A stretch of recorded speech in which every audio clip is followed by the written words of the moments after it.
بسم اللہ الرحمن الرحیم۔ السلام علیکم پیارے بچوں، امید کرتی ہوں آپ سب خیریت سے ہوں گے۔ آج ہم قواعد کی دہرائی کر رہے ہیں۔ ہمارے پاس صفحہ نمبر 26 ہے، بے جان چیزوں کو کیسے پہچانیں کہ یہ مذکر ہیں یا مؤنث۔ اب ہم یہ کام کیسے کر سکتے ہیں؟ انہوں نے نیچے ہمیں کچھ مثالیں دی ہیں جنہیں ہمیں یاد کرنا ہوگا، یعنی ان کو یاد کرنے سے ہمیں پتہ چل جائے گا کہ ہم نے ان لفظوں کو کیسے پہچاننا ہے کہ یہ مذکر ہیں یا مؤنث۔ یہ باتیں پہچاننے میں آپ کی مددگار ہو سکتی ہیں۔ تمام مہینوں اور دنوں کے نام مذکر استعمال ہوتے ہیں سوائے جمعرات کے، یعنی ہفتہ، اتوار، پیر، منگل، بدھ اور جمعہ یہ مذکر الفاظ ہیں اور جمعرات جو ہے مؤنث ہے۔ اسی طرح بے ہے، زبانوں، نمازوں اور کتابوں کے نام مؤنث بولے جاتے ہیں۔ جیم ہے، زمین، مشتری اور زہرہ کے علاوہ تمام سیارے مذکر استعمال ہوتے ہیں، یعنی ہم نے ان 3 سیاروں کے نام یاد کرنے ہیں جو مؤنث ہیں، ان کے علاوہ تمام سیارے مذکر ہیں۔ چاندی کے علاوہ تمام دھاتوں کے نام بھی مذکر بولے جاتے ہیں، یعنی چاندی بھی ایک دھات ہے لیکن چاندی مؤنث ہے، اس کے علاوہ باقی تمام دھاتیں مذکر ہیں۔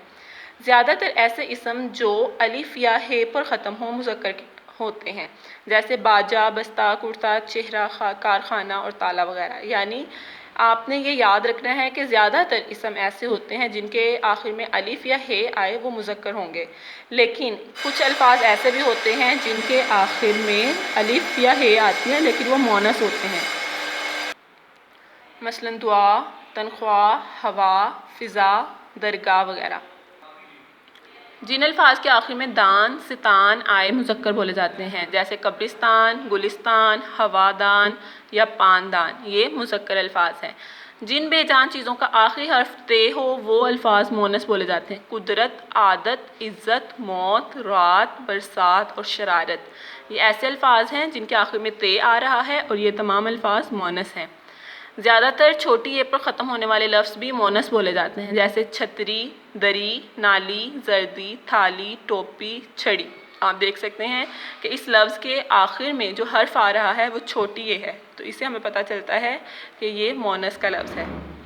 لیکن موتی، پانی اور گھی مذکر استعمال ہوتے ہیں، یعنی یہ 3 الفاظ انہوں نے ایسے بتائے ہیں کہ جن کے آخر میں چھوٹی اے تو آتی ہے لیکن یہ مذکر بولے جاتے ہیں۔ آگے کمرہ جماعت سے 5 بے جان مذکر اور 5 بے جان مؤنث تلاش کر کے لکھیے۔ ابھی آپ کا کام ہے کہ آپ نے اپنے کمرہ جماعت میں سے مذکر اور مؤنث کے الفاظ خود سے یہاں پر لکھنا ہے کہ مذکر کون سے ہیں اور مؤنث کون سے ہیں۔ صفحہ نمبر 28 پر سوال نمبر 4 کا بے حصہ ہے، دیے ہوئے الفاظ کو مذکر اور مؤنث کے لحاظ سے شناخت کر کے علیحدہ علیحدہ خانوں میں لکھیے۔ جیسے انہوں نے کچھ لفظ بتائے ہیں: صوبہ، کنارہ، اچار، بسکٹ، الماری، بستی، تجارت، دریا، نظارہ، دکان، پل، باغ، کشتی، سڑک، مسجد، فرصت، اسکول، بلندی، ریل گاڑی اور شہر۔ اب آپ کا گھر کا کام یہ ہے کہ آپ نے ان الفاظ میں سے مذکر کو الگ کرنا ہے اور مؤنث کو الگ کرنا ہے۔ صفحہ نمبر 28 ہے، میں آپ کو بار بار بتا رہی ہوں، آپ کا گھر کا کام یہی ہے کہ آپ نے مذکر اور مؤنث کو الگ کر کے انہیں لکھ کر آپ نے گروپ میں شیئر کرنا ہے۔ امید کرتی ہوں آپ اپنا کام اچھے طریقے سے کریں گے۔ آپ نے آج مذکر اور مؤنث کی دہرائی کرنی ہے۔ اپنا خیال رکھیے۔ اللہ حافظ۔